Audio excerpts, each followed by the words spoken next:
Telangana assembly ఎన్నికల సమయంలో Barrelakka alias Sirisha ఎంత పాపులర్ అయిందో ప్రత్యేకంగా చెప్పనక్కర్లేదు. స్వతంత్ర అభ్యర్థిగా పోటీ చేసిన బర్రెలక్కకి అఖండ ఆదరణ దక్కింది.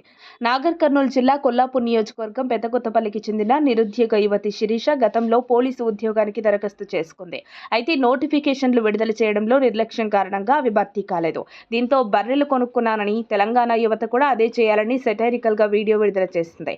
దీంతో ఆమెకు వేధింపులు వచ్చాయి. ప్రభుత్వానికి వ్యతిరేకంగా మాట్లాడతావని బెదిరింపులు ఎదుర్కొన్నారు. అయినా తగ్గలేదు.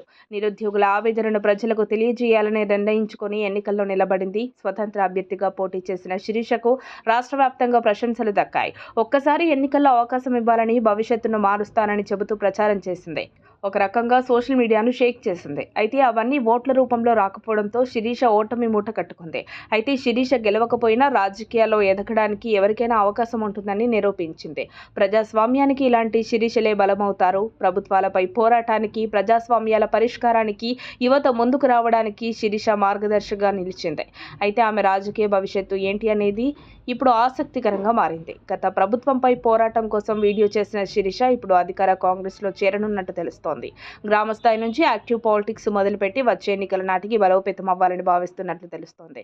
దీనిపై మరింత క్లారిటీ రావాల్సి ఉంది. మరిన్ని అప్డేట్స్ కోసం మా కాయ్ టీవీని సబ్స్క్రైబ్ చేసుకోండి. మా వీడియో కనుక మీకు నచ్చినట్లయితే లైక్ చేయండి, షేర్ చేయండి. మీ విలువైన అభిప్రాయాలను కామెంట్ బాక్స్లో తెలియజేయండి.